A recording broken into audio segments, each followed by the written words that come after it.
సంవత్సరాల తరబడి ఎన్ని మందులు వాడినా మీ మోకాల నొప్పులు తగ్గట్లేదా? ప్రాణ పెయిన్ క్లినిక్ లో అత్యాధునిక చికిత్స.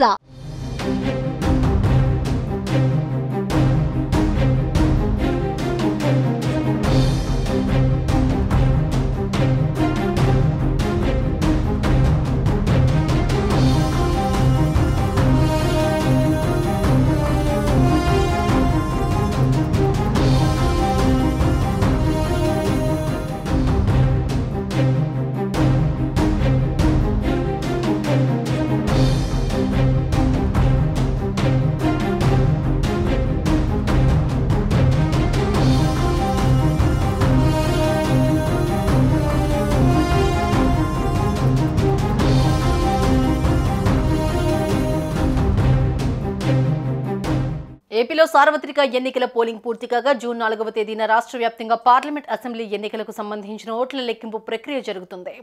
ముందుగా పోస్టల్ బ్యాలెట్ను లెక్కించనున్నారు. ఎన్నికల విధుల్లో ఉన్న ఉద్యోగులు తమ ఓటును పోస్టల్ బ్యాలెట్లో ఓట్లు వేశారు. ఓట్ల లెక్కింపు తేదీ దగ్గర పడుతూ ఉండడంతో ఫలితాల్లో ఎలాంటి అవకతవకలు జరగకుండా అధికారులు కట్టుదిట్టమైన చర్యలు తీసుకుంటున్నారు. ఈ క్రమంలో తాజాగా పోస్టల్ బ్యాలెట్ ఓట్ల లెక్కింపుపై ఈసీ కీలక సూచనలు చేసింది. ఈసారి ఎన్నికల్లో గతం కంటే ఎక్కువగా పోలింగ్ శాతం నమోదైంది. అదేవిధంగా పోస్టల్ బ్యాలెట్ ఓట్లు కూడా రికార్డు స్థాయిలో నమోదయ్యాయి. సుమారు 5,40,000 మంది పోస్టల్ బ్యాలెట్ వినియోగించుకున్నారు. ఇదిలా ఉంటే పోస్టల్ బ్యాలెట్ ఓట్ల లెక్కింపుపై ఎన్నికల కమిషన్ కీలక సూచనలు చేసింది. రిటర్నింగ్ అధికారి సీల్ లేకున్నా పోస్టల్ బ్యాలెట్లను తిరస్కరించవద్దని ఈసీ స్పష్టం చేసింది.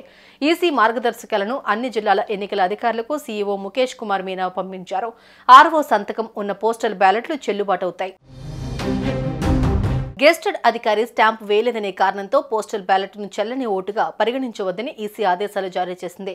ఫామ్ 13A పై ఆర్ఓ సంతకం సహా పూర్తి వివరాలు నింపి ఉంటే స్టాంప్ లేకపోయినా ఆ బ్యాలెట్ చెల్లుబాటు అవుతుందని ఈసీ స్పష్టం చేసింది. పోస్టల్ బ్యాలెట్ పేపర్పై ఆర్ఓ సంతకం సహా బ్యాలెట్ను ధృవీకరించేందుకు రిజిస్టర్తో సరిపోల్చుకోవాలని వెల్లడించింది. పోస్టల్ బ్యాలెట్ కవర్ ఫామ్ సిపై ఓటరు సంతకం లేదని బ్యాలెట్ను తిరస్కరించరాదని వెల్లడించింది. ఫామ్ 13Aలో ఓటర్ సంతకం లేకపోయినా గెస్టెడ్ అధికారి సంతకం లేకపోయినా బ్యాలెట్ సీరియల్ నెంబర్ లేకపోయినా బ్యాలెట్ తిరస్కరించకూడదు. పోస్టల్ బ్యాలెట్ పేపర్పై నిబంధనల ప్రకారం ఓటు నమోదు చేయకపోయినా ఆ ఓటు తిరస్కరణకు గురవుతుందని ఈసీ స్పష్టం చేసింది. సుమన్ టీవీలో మీ పర్సనల్ అండ్ బిజినెస్ ప్రమోషన్స్ కోసం కింది నెంబర్కి కాంటాక్ట్ చేయండి.